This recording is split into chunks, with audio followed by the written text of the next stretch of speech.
How's it going, everybody? This is Brandon down here at Snake River Fly. We got another fly tying tutorial here for you. Tonight is going to be about cranefly larva.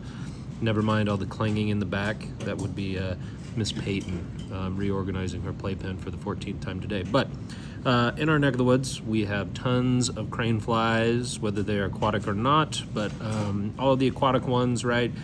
When the eggs are laid, go through their whole cycle, when they kind of reach that point of getting ready to hatch and whatnot, they look like a big old grub floating around in the water. So fishing larger, like 10s, 8s, 6s, stuff like that, typically like tan, cream in color. And one thing that we kind of found is that a lot of these craneflies, commercially, or a lot of times that are tied with like a latex, some sort of vinyl, right? They, as Larry and I were talking about it the other day, they don't have the chewy factor. So kind of look super real in the bin, but maybe not as real in the water. And so this is a bug that we've been fishing this year, having some incredible success on, fishing a lot of our local waters and just about anywhere where you can find craneflies. So, I've already done a little bit of prep work here to save a little bit of time. So I got a great big black bead right here on the front, brass or tungsten, however you want to do it. I did throw some lead in here just because I just had some brass ones sitting here. This is a number 8, I believe. That S5 from Matsu and the 6 or the 8 are fantastic. Even the 10, you got a lot of different options that you can do there. But set some lead in here, hold my bead in place, get this down a little bit faster, and then also got that wax 6/0 here in the vise and brought down to the bend.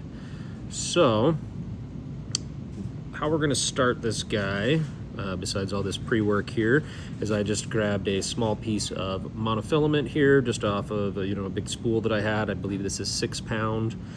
You can use wire, you can use a lot of different things. I wanted to kind of keep the translucency in this, so I got this as my ribbing. This is going to help with the durability. The first couple that I tied got chewed up real fast. I mean, they fished great. It still gets chewed up. There is a level to the design of the fly where you want it to get, like I said, the chewy factor. You want it to get all mauled. But the next step here is we're going to take some of our peach peeler in our filthy foul, and I'm just gonna stack that back and forth in my hands, trying to line those fibers up the best I can. Gonna pinch it right here at the tip, pull whatever is loose, and then restack that. And we're gonna tie this in like a big marabou tail out the back, like so. Cover our tracks up here. We're gonna let that hang out the back. We've got marabou everywhere. Next, we're gonna take some of that barbed elasticore in tan. The gold color works really well as well.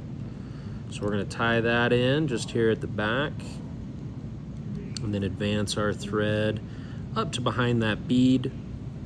Take that elasticore and do those touching wraps up the shank there. This material is cool because adds a little bit of flash, a little more of the chew, right? That texture that we're talking about, but then also adds the segmentation that a lot of these grubs have. So it doesn't look all that pretty when it's, not wet, but when you get this thing in the water, it just looks, as real as possible with the segmentation, but then also with, the color that it has. And so tied that off there behind the bead. We're gonna take all this filthy foul that we had out the back here, and we're just gonna kind of fan it out to where we can fold it as evenly as possible forward, kind of encapsulating this body, similar to like Fontaine's caddis pupa, stuff like that. Just floating around out here. And now this doesn't need to be absolutely perfect, but we've got that enveloped all the way around. We're gonna capture that with a couple loose wraps. Before we pull it tight, we're gonna kind of move that stuff around, make it look sharp.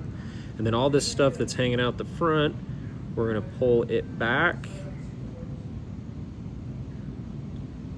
with a couple wraps. And then before we bring our rib up, all that stuff that we veiled back, I like to kind of pinch it together. That way, when we bring our wrap up, we capture some of that. Kind of adds a little bit of a tail, if you will, right? A little more movement. And then we're just gonna jump these wraps up, creating that segmentation. And by adding that lead and stuff, you can see we get a really nice body taper as well. Bring that mono right up behind the bead. Tie that off. I'm gonna add just a 1 or 2 whip finishes here just to hold this in place, just in case I get crazy, because I do like to add a little bit of brown or black dubbing in the front. Our zero gravity dub in compost, or just black. It's awesome, kind of keeps that soft texture. If you want, you could add a hot spot with like some ice dub, some solar flare, something like that. But just a quick little noodle, and we'll even wrap back on that farthest segment there just a little bit. And then we can come in with our official whip finish there behind the bead.